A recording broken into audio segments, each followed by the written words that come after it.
Hello everyone, welcome back to the channel. सब बच्चे लोग आपकी गजल में स्वागत करती है आप सभी का आपके अपने इस चैनल के ऊपर। सो बच्चों, आज की इकोनॉमिक्स की क्लास के अंदर हम लोग कंटिन्यू करेंगे इंडियन इकोनॉमिक डेवलपमेंट का chapter number 4 human capital formation.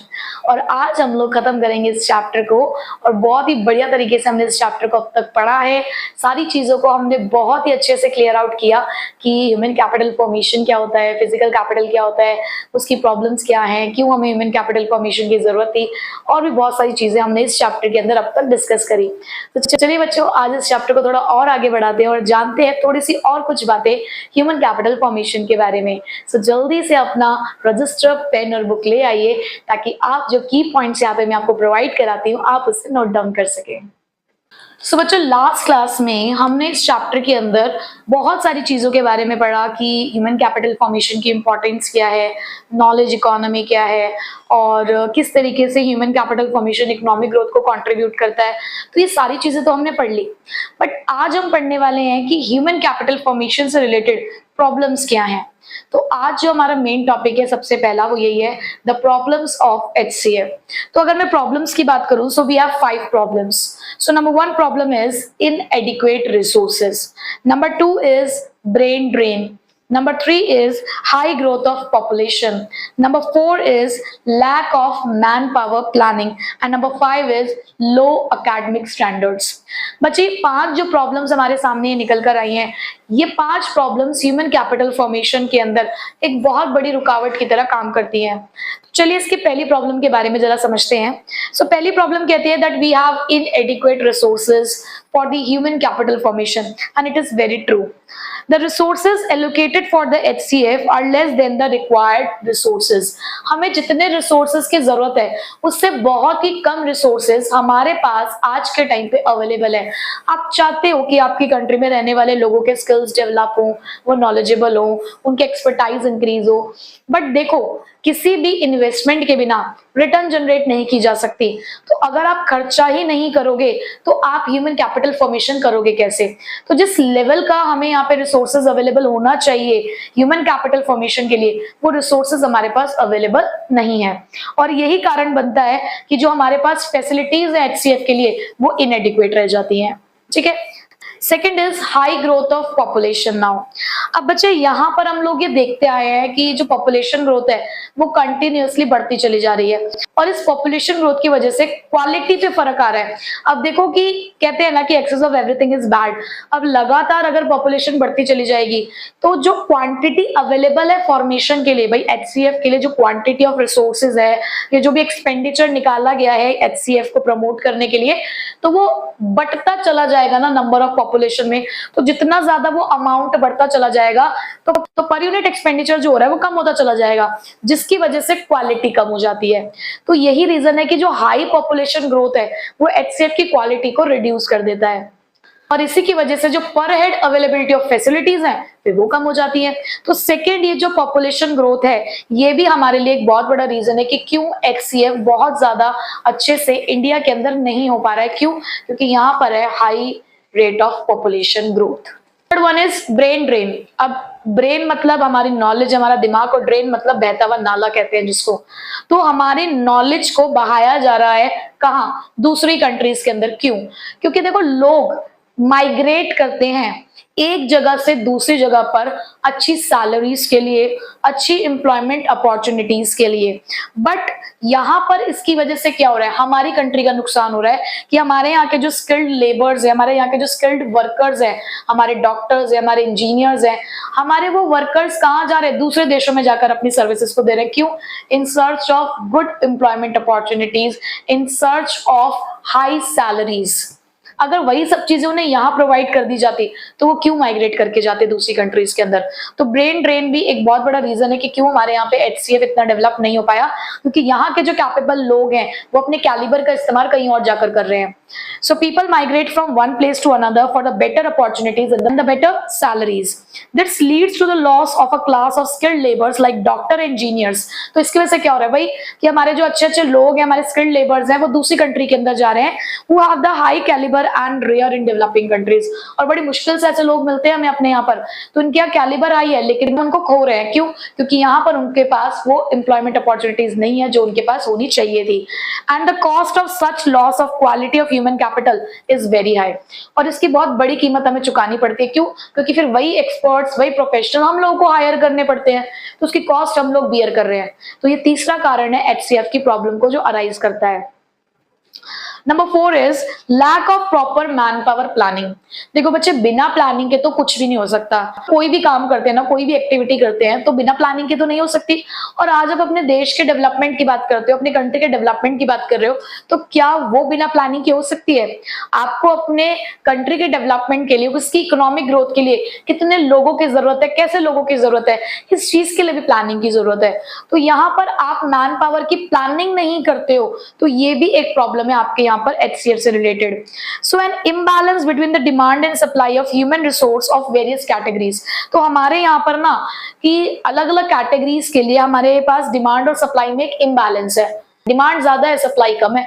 तो ये जो इम्बैलेंस है ना, ये ज्यादातर देखने को मिलता है हाई स्किल्ड पर्सनल्स के लिए, मतलब जो हायर लेवल ऑफ स्टडीज करते हैं हमारे यहाँ के लोग और हाई स्किल्स एक्वायर करते हैं, उन लोगों के बीच में ये इम्बैलेंस हमें बहुत ज्यादा दिखाई देता है कि डिमांड ज्यादा और सप्लाई कम। हम देखते हैं कि हमारे यहाँ पे डॉक्टर्स की कमी है, जिस हिसाब से आजकल पेशेंट्स बढ़ते जा रहे हैं उस हिसाब से हमारे पास डॉक्टर्स नहीं बढ़ रहे हैं। द नंबर ऑफ स्टूडेंट्स जो है हमारे पास वो बढ़ रहे हैं, बट नंबर ऑफ टीचर्स नहीं बढ़ पा रहे हैं। क्यों?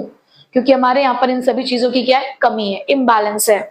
So the absence of such balancing resulted in the wastage of resources. और जिसकी वजह से क्या हो रहा है? रिसोर्सेज वेस्ट हो रहे हैं, क्योंकि लोगों के पास आजकल काम नहीं है। आपके पास स्किल्स भी है ना, तो आपकी कंट्री आपके लिए सफिशिएंट जॉब अपॉर्चुनिटीज क्रिएट नहीं कर पा रही, जिससे आपके स्किल्स क्या हो रहे हैं? वेस्ट हो रहे हैं। बट हमें उन स्किल्स को इस्तेमाल करना भी आना चाहिए। जरूरी नहीं है कि हम जॉब के ऊपर ही बेस्ड रहे स्किल्स का इस्तेमाल करने के लिए। आजकल हमारे पास बहुत सारे रास्ते हैं जिसके थ्रू हम अपने स्किल्स का इस्तेमाल कर सकते हैं। Next one is low academic standards. Major problem है कि हमारे यहाँ पे जो एकेडमिक स्टैंडर्ड है, जो क्वालिटी ऑफ एजुकेशन है, वो लो है। The quality of education imparted by many of our educational institutions below than the international standard. आज हम इंटरनेशनल कंपटीशन को फेस करना चाहते हैं, बट उस इंटरनेशनल कंपटीशन को फेस करने के लिए हमें अपना स्टैंडर्ड भी तो वही रखना होगा ना, हमें अपना क्वालिटी ऑफ एजुकेशन भी तो वो रखना होगा। मैं ये नहीं कह रही हूँ कि हमारे इंडिया की एजुकेशन अच्छी नहीं है, मैं ये कह रही हूँ कि बहुत सी जगहों पर, उन्होंने बोला many of the education institutions, वो अच्छी एजुकेशन यानी कि क्वालिटी एजुकेशन नहीं प्रोवाइड करा पा रहे। आजकल एजुकेशन भी एक बिजनेस सा बनता जा रहा है। यहाँ पर पहले होता था कि एजुकेशन यहाँ पर एक ऐसी चीज थी जहां पर हम एक नॉलेज शेयर कर रहे हैं, हम यहाँ पर एक वेलफेयर के लिए काम करते थे, बट आजकल इसी चीज को एक तरीके का बिजनेस बना दिया गया है। और न्यूज में आजकल ये जो चीजें आ रही हैं, ये इस बात का प्रमाण है कि आजकल शिक्षा एक बिजनेस बन चुका है और यहाँ पर खिलवाड़ किया जा रहा है उसके साथ, लोगों के, बच्चों के करियर के साथ। तो बहुत सारी ऐसी चीजें हैं जो हमारे देश में फिलहाल ठीक नहीं हो रही है, जिसको ठीक करने की बहुत जरूरत है। सो इन रिस्पेक्ट ऑफ एजुकेशन जो परफॉर्मेंस है वो हमें अनसेटिस्फैक्टरी दिख ही रही है। In the field of science and technology की बात कर लूं या डेवलपमेंट ऑफ मॉडर्न टेक्नोलॉजी, तो यहाँ सभी चीजों में हमें क्या दिख रही है? लो एकेडमिक स्टैंडर्ड। बट बच्चे, मैं यहाँ पे ये बिल्कुल भी नहीं कह रही हूँ कि पूरी तरीके से खराब है, नहीं, एक कुछ पोर्शन ऐसा है जहां पर अभी भी डेवलपमेंट की जरूरत है। तो ये 5 प्रॉब्लम्स हमें देखिए अपनी HCF के अंदर। पहली प्रॉब्लम क्या थी? इनएडिक्वेट रिसोर्सेज है, जितने रिसोर्सेज की हमें जरूरत है उतने रिसोर्सेज हमारे पास अवेलेबल नहीं है। दूसरा, हाई ग्रोथ ऑफ पॉपुलेशन है, अगर हम रिसोर्सेज लेकर भी आते हैं तो वो कम पड़ जाते हैं। क्यों? पॉपुलेशन इतनी ज्यादा है कि फिर हमें क्वालिटी कम करनी पड़ती है। तीसरा हमने पढ़ा ब्रेन ड्रेन, क्योंकि यहाँ पर सफिशिएंट एम्प्लॉयमेंट अपॉर्चुनिटीज और हाई सैलरीज नहीं ऑफर की जा रही हैं, तो इसी की वजह से हमारे जो स्किल्ड वर्कर्स हैं, जिनके पास अच्छा कैलिबर है डेवलपमेंट के लिए, वो क्या करते हैं? माइग्रेट कर जाते हैं दूसरी कंट्रीज के लिए for the better opportunities and the better salaries. Fourth हमने पढ़ा कि there is a lack of proper man power planning, कि हम लोगों को यहाँ पे इम्बैलेंस देखना पड़ रहा है डिमांड और सप्लाई के बीच में। अगर ये इम्बैलेंस खत्म होगा तो शायद थोड़ी सी प्रॉब्लम हमारी सॉर्ट हो सकती है, तो उसके लिए हमें करनी होगी प्रॉपर प्लानिंग। फिफ्थ हमने पढ़ा लो एकेडमिक स्टैंडर्ड्स, कि हमारे यहाँ पर कुछ जगहों पर, कुछ एरियाज में अगर हम देखें कि in the field of science and technology और इन फील्ड ऑफ मॉडर्न टेक्नोलॉजी जो क्वालिटी ऑफ एजुकेशन है वो हमारे यहाँ पर कम है, परफॉर्मेंस अनसेटिस्फैक्टरी जा रही है। तो कुछ ना कुछ तो भाई हमें करना होगा इन सभी चीजों को सुधारने के लिए। तो अभी हमने पढ़ी प्रॉब्लम्स ऑफ HCF। सो अब हम physical capital formation, human capital human capital formation और ह्यूमन डेवलपमेंट को बहुत अच्छे से समझ चुके हैं। तो थोड़ा सा जरा डिफरेंसेस को पढ़ लेते हैं। सो पहला डिफरेंस हम पढ़ने जा रहे हैं फिजिकल कैपिटल फॉर्मेशन और ह्यूमन कैपिटल फॉर्मेशन के बीच में। फिजिकल कैपिटल फॉर्मेशन जस्ट एक इकोनॉमिक और टेक्निकल प्रोसेस है। ये बात हम पहले भी पढ़ चुके हैं कि फिजिकल कैपिटल को डेवलप करने के लिए हमें एक इकोनॉमिक और टेक्निकल प्रोसेस को फॉलो करना होगा। बट वहीं पे ह्यूमन कैपिटल फॉर्मेशन एक सोशल प्रोसेस भी है, प्लस एक जो हमारा प्रोसेसर है उसके खुद का कॉन्शियस डिसीजन भी है। मतलब हम सोसाइटी से भी बहुत सारे स्किल्स एक्वायर कर रहे हैं, एट द सेम टाइम हम भी अपनी मर्जी से कुछ स्किल्स एक्वायर करते हैं। Second number is physical capital formation import से भी किया जा सकता है, but human capital formation import से तो नहीं किया जा सकता। बट हाँ, ये आपकी टोटली आपके कॉन्शियस पॉलिसी फॉर्मुलेशन का पार्ट है। आपने डिसाइड किया है कि यार आप किस चीज में अपने स्किल्स को एक्वायर करना चाहते हो और आप उसको हासिल करके अपना ह्यूमन कैपिटल फॉर्मेशन कर सकते हो। ठीक है, अब जो सबसे इंपॉर्टेंट डिफरेंस है वो है हमारा human capital and human development. दोनों में क्या डिफरेंस है? तो बच्चे पहला डिफरेंस तो यही कि ह्यूमन कैपिटल एक नैरो कॉन्सेप्ट है, इसके अंदर सिर्फ कुछ बातें हैं, लेकिन ह्यूमन डेवलपमेंट एक ब्रॉडर कॉन्सेप्ट है जिसमें बहुत सारी चीजों के बारे में हम पढ़ते हैं। Second is education and health are the means to increase the labor productivity. Means कि जब हम human capital की बात करते हैं तो हम कहते हैं कि education और health ये दो main factors हैं जिससे labor productivity को increase किया जा सकता है। But जब करते हैं human development की, so education and health are the integral to the human well-being. तो किसी भी person के well-being के लिए, उसके welfare के लिए education और health तो उसका इंटीग्रल पार्ट है जिसको आप अलग नहीं कर सकते। Wellbeing is always related to the education और हेल्थ, तो इसको तो आप अलग ही नहीं कर सकते हो। Number 3 point is it treats the human beings as a means to an end. मतलब यहां पर ना ह्यूमन कैपिटल के अंदर लोगों को एक रिसोर्स समझा जाता है। किस चीज के लिए रिसोर्स? कि अगर हम यहां पर कहते हैं that investment in education is unproductive if it doesn't enhance the output of goods and services. वही बात ना, आप हम एक सामान समझ रहे हो कि आप कहते हो कि एजुकेशन में इन्वेस्टमेंट करना बेकार होगा अगर उससे हमारी प्रोडक्टिविटी इंक्रीज नहीं हुई, क्योंकि आप हमें एज अ रिसोर्स इस्तेमाल कर रहे हो। बट वहीं पे अगर हम ह्यूमन डेवलपमेंट की बात करें तो it treats the human beings as an end in them. पर यहाँ पे वो कहते हैं कि हम कोई सामान नहीं है, हम वो जरिया हैं जिसके थ्रू आप डेवलपमेंट कर सकते हो। हमारा डेवलपमेंट ही हमारी कंट्री का डेवलपमेंट करेगा। वी आर द एंड, हम वही है जो चीज आप हासिल करना चाहते हो, हमारे बिना डेवलपमेंट कर नहीं सकते हो, तो अब एज अ रिसोर्स मत मानो। तो ह्यूमन डेवलपमेंट बहुत सारी चीजों के बारे में बात करता है। ये भी कहता है that investment in education is increased even if such investment don't result in the higher productivity. वो कहते हैं कि हम यहाँ पर एजुकेशन के अंदर तब भी इन्वेस्टमेंट करेंगे, हम ह्यूमन कैपिटल में तब भी पैसा लगाएंगे चाहे उसकी वजह से प्रोडक्टिविटी बढ़े या ना बढ़े। क्यों? क्योंकि ये जरूरत है। किसी भी एक पर्सन का राइट होना चाहिए कि वो अपना डेवलपमेंट करे, चाहे वो एजुकेशन भी अटेन करे, उसको हेल्थ फैसिलिटी भी मिले, ये उसकी जरूरत है। ये इसलिए नहीं है कि आपकी प्रोडक्टिविटी को इंक्रीज करेगा, ये उसके वेलबींग के लिए जरूरत है। तो ह्यूमन डेवलपमेंट आपके ओवरऑल ग्रोथ, आपके ओवरऑल डेवलपमेंट के बारे में बात करता है। ठीक है, बट वहीं पे ह्यूमन कैपिटल आपके सिर्फ उतने ही डेवलपमेंट के बारे में बात करता है जितना प्रोडक्टिविटी को इंक्रीज करने के लिए जरूरी है। ठीक है, सो यहाँ पर हम ये समझे कि ह्यूमन कैपिटल एक नैरो कॉन्सेप्ट है और ह्यूमन डेवलपमेंट एक ब्रॉडर कॉन्सेप्ट है। ठीक है, चलिए अब नेक्स्ट आगे बढ़ते हैं, एजुकेशन सेक्टर इन इंडिया। तो हमारे यहाँ के एजुकेशन सेक्टर को समझने के लिए हमारे पास कुछ 3 पैरामीटर्स हैं जिसके बारे में हमें पढ़ना होगा। तो सबसे पहले हमारे पास जो पैरामीटर है उसको चेक करने के लिए वो है अडल्ट लिटरेसी रेट, और ये चेक किया जाता है from the percentage of people aged 15 plus, यानी कि 15 साल से ऊपर के लोगों की एजुकेशन को हम यहाँ पे चेक करते हैं, जिससे हमें ये पता चलेगा कि हमारे यहाँ का जो एजुकेशनल स्टेटस है वो कैसा है। सो पहली बात तो अडल्ट लिटरेसी रेट होता क्या है? It refers to the rate of literate adult population to the total adult population in a country. Simple सी बात कि हमारी पूरी कंट्री के अंदर जितने भी अडल्ट पॉपुलेशन है उसमें से कितने लोग पढ़े लिखे हैं, लिटरेट मतलब पढ़े लिखे हैं, उनको हम यहाँ पे कहें, उनसे हम चेक करेंगे अडल्ट लिटरेसी रेट। और वो अडल्ट कौन से होने चाहिए? 15 साल से ऊपर। तो जब हमने यहाँ पे कुछ कैलकुलेशन देखी, स्टैटिस्टिक्स निकाला, तो हमें ये पता चला कि जो मेल है वो 61.9% से 82% तक इस रेट को शो करते हैं 1990 से 2080 तक। ये हमें चेंज देखने को मिला। फीमेल्स की अगर हम बात करें तो 37.9% से 66% तक ये रेशो हमारा पहुंच पाया है सेम पीरियड के अंदर। बट स्टिल अभी भी हम ये कहेंगे कि ये रेशो बहुत कम है। क्यों? जब तक हमें 100% लिटरेसी रेट नहीं मिल जाता तब तक हम कहेंगे कि डेवलपमेंट हो नहीं रहा है। आगे देखते हैं। The primary completion rate. अब प्राइमरी कंप्लीशन रेट का मतलब क्या है? It is the percentage of students completing the last year of the primary school. मतलब कि कितने बच्चे अपने प्राइमरी स्कूल का जो आखिरी साल है उसे पूरा करके स्कूल से बाहर निकलते हैं। क्योंकि कुछ लोग ऐसे होते हैं जो एंटर तो करते हैं लेकिन बीच में ही ड्रॉप आउट ले लेते हैं, लेकिन बीच में ही ड्रॉप कर देते हैं अपनी स्टडीज को। तो यहाँ पर भी हमें कुछ स्टैटिस्टिक्स मिली कि मेल्स में 78% से 93% तक का ये रेशो रहा है और फीमेल्स में 61% से लेकर 96%। यानी कि प्राइमरी एजुकेशन की अगर मैं बात करूं तो फीमेल्स में ये ज्यादा देखने को मिल रही है। Next, youth literacy rate. अब यूथ लिटरेसी रेट क्या होता है? It is the percentage of people aged between the 15 to 24 who can with understanding read and right a short simple statement on their everyday life. यानी कि यहाँ पर बात हो रही है उन लोगों की जो 15 से 24 साल के बीच में हैं और जो अपनी समझ के साथ लिख सकते हैं, पढ़ सकते हैं एक सिंपल स्टेटमेंट भी अपनी डेली लाइफ के बारे में, तो उन लोगों को हम यूथ लिटरेसी रेट में काउंट करते हैं।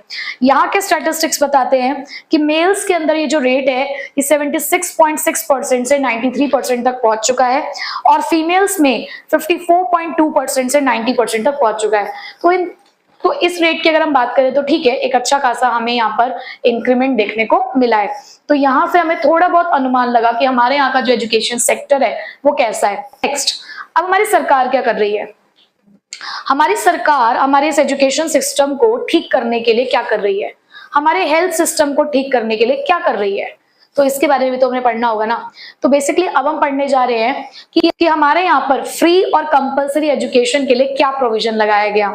तो इसके बारे में आई नो कि आप में से बहुत सारे बच्चों को पता होगा, तो चलिए उन्हीं बातों को थोड़ा सा एक बार और पढ़ लेते हैं। हमारे यहाँ पे तपस मजूमदार कमेटी जो हमारी गवर्नमेंट ऑफ इंडिया ने बनाई 1998 में, जहां पर एक एस्टिमेट उन्होंने लगाया कि खर्चा कितना 1.37 लाख करोड़ 10 साल के अंदर का उन्होंने ये एस्टिमेट लगाया था। 1998 से लेकर बेसिकली 2007 तक का उन्होंने ये एस्टिमेट लगाया कि 1.37 लाख करोड़ हम लोग खर्च करेंगे। किस लिए खर्च करेंगे? To bring all the Indian children in the age group of 6 to 14 years under the purview of school education. कहने का मतलब है कि 6 से 14 साल तक के जितने भी बच्चे हैं उन सभी लोगों को स्कूल में एजुकेशन मिले फ्री ऑफ कॉस्ट। इस चीज के लिए गवर्नमेंट ने 10 साल का एक एस्टिमेट लगाया और अपने खर्चे बताए कि इतने तक का खर्चा हम एजुकेशन के ऊपर करेंगे। बेसिकली क्या किया जाता है कि कम से कि 14 साल तक बच्चा अपनी पढ़ाई पूरी करे, ये उनका एक मेन ऑब्जेक्टिव था।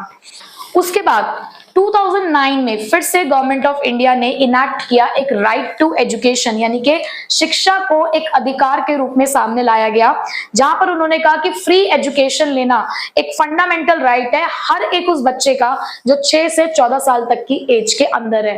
तो यहाँ पर ये बहुत बड़ा इनिशिएटिव था गवर्नमेंट की तरफ से।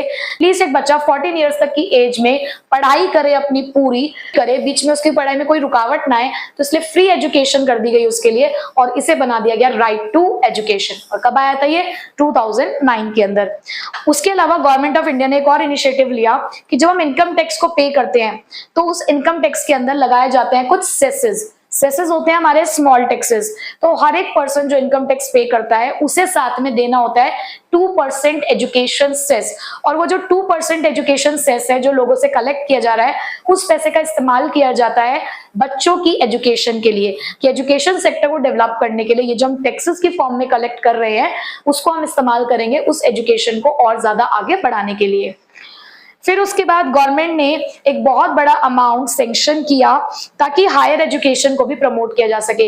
देखो, सिर्फ 14 साल तक पढ़ाई करा के काम नहीं चलेगा, हमें यहाँ पे स्किल्ड लेबर चाहिए, हमें हायर एजुकेशन को भी प्रमोट करना होगा। तो इसके लिए हायर एजुकेशन पे भी गवर्नमेंट ने पैसा खर्च किया ताकि हम न्यू लोन स्कीम्स चला सके उन बच्चों के लिए जो हायर एजुकेशन लेना चाहते हैं। तो बेसिकली अगर मैं कहूँ कि गवर्नमेंट की तरफ से एजुकेशन के लिए क्या हुआ, एक तो उन्होंने कंपलसरी एजुकेशन कर दिया 14 साल तक के बच्चे के लिए, राइट टू एजुकेशन देके। उसके अलावा उन्होंने अपनी कमेटी के थ्रू यहाँ पर एक अच्छा खासा अमाउंट निकाला ताकि एजुकेशन सेक्टर में थोड़ा सा पैसा खर्च होगा तो लोगों को पढ़ाई, थोड़ा सा पैसा खर्च होगा तो लोगों का डेवलपमेंट होगा। उसके अलावा उन्होंने यहाँ पर हायर एजुकेशन को प्रमोट करने के लिए भी काफी पैसा यहाँ पर खर्च किया ताकि हायर एजुकेशन को प्रमोट किया जा सके। चलिए अब जानते हैं कि इस एजुकेशन सेक्टर के फ्यूचर प्रोस्पेक्ट्स क्या हैं। तो अगर मैं फ्यूचर प्रोस्पेक्ट्स की बात करूं, so education for all, still a distant dream.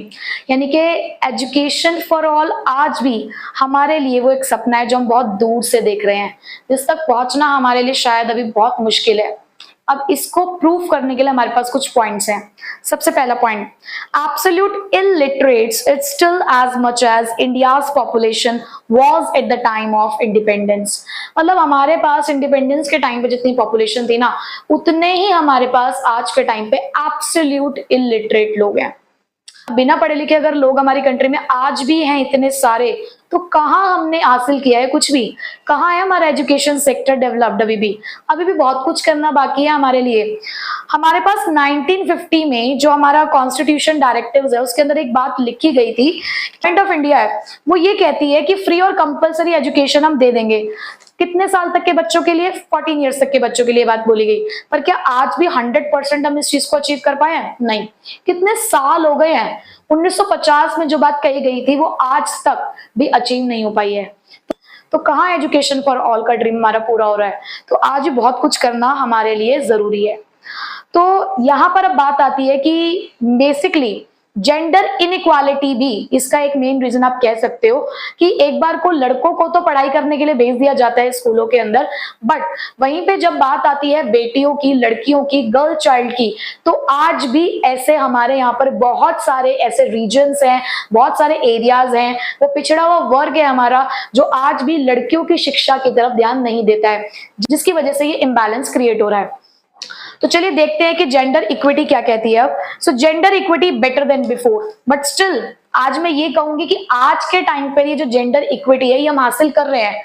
अगर बहुत सारे लोग ऐसे हैं जो इस चीज पे बिलीव नहीं करते कि लड़कियों को पढ़ाना चाहिए, तो ऐसा एक मेजर पोर्शन भी है हमारी कंट्री के अंदर जो ये कहता है कि लड़कियों को भी पढ़ाना चाहिए। तो ये जो डिफरेंस है ना, अब ये कम होता चला जा रहा है, ये जो इनइक्वालिटी है ये कम होती चली जा रही है, जो कि शो करती है एक पॉजिटिव रिजल्ट।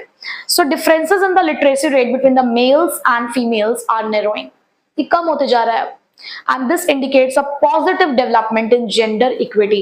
तो ये हमारे लिए पॉजिटिव डेवलपमेंट को शो करता है। अब इसके बारे में बात बोली गई that women education needs to be promoted, कि जरूरी है यार women's को डेवलप करना, बहुत जरूरी है women's को एजुकेट करना। क्यों?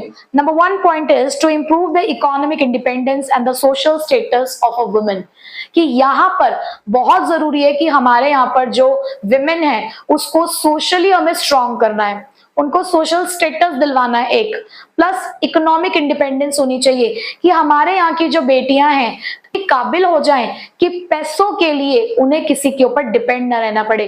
कि जो कहा जाता है कि बेटियां किसी पिता के ऊपर बोझ होती हैं, अगर आप अपनी बेटी को काबिल बनाओगे तो आपकी बेटी आपके लिए बोझ नहीं बनेगी, वो आपके बोझ को हल्का करने वाली बनेगी, पर उसके लिए आपको भी उसके साथ एक कदम बढ़ाना होगा। तो विमेन एजुकेशन इसलिए जरूरी है। Second point is it will have the favourable impact on the fertility rate and the health rate of the women and the children.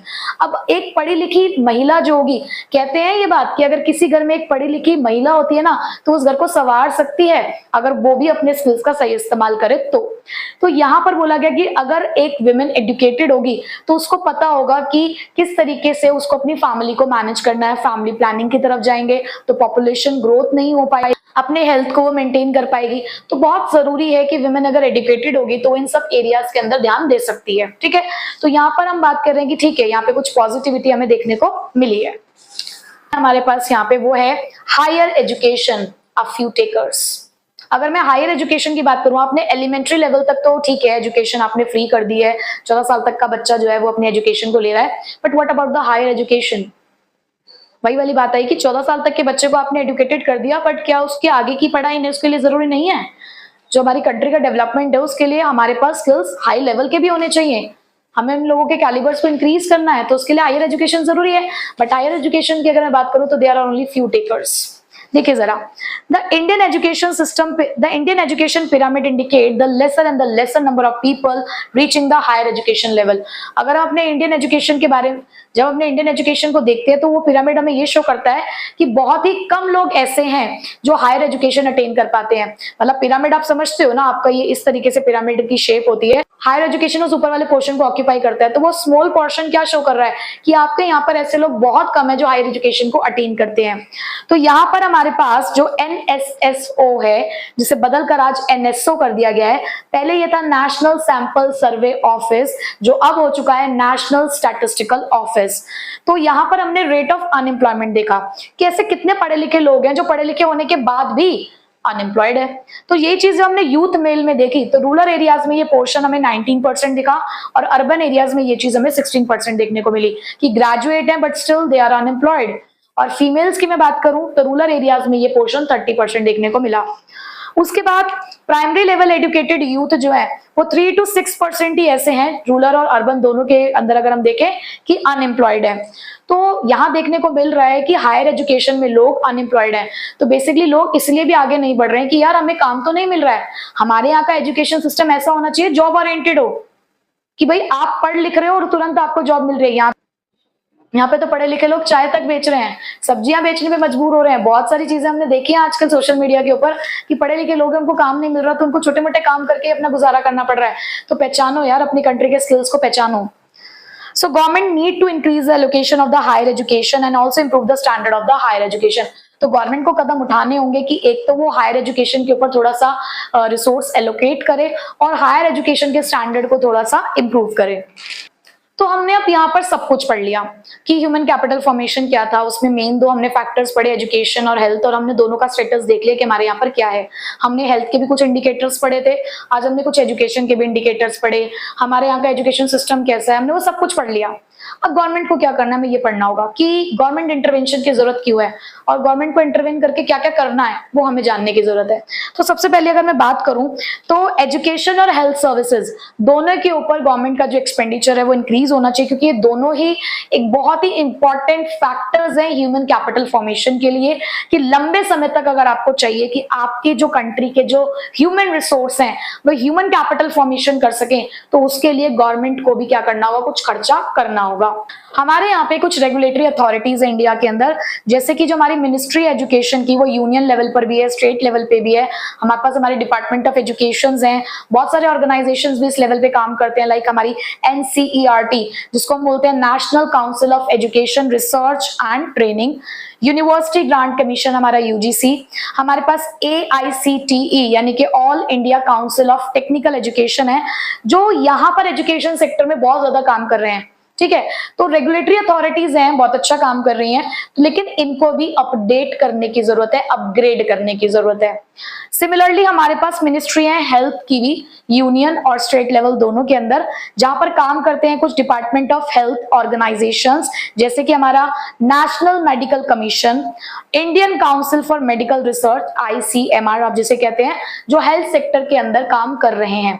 तो इनको भी और आगे बढ़कर हेल्थ फैसिलिटीज को इम्प्रूव करना चाहिए। तो इंडिया के अंदर लेकिन आज भी हम देख रहे हैं कि एक बहुत बड़ा पोर्शन है जो पॉवर्टी लाइन के अंडर रहता है, वो अफोर्ड नहीं कर सकते जो बेसिक एजुकेशन सिस्टम है, जो अफोर्ड नहीं कर सकते बेसिक एजुकेशन या बेसिक हेल्थ फैसिलिटीज को, तो हमें उनके लिए काम करना होगा।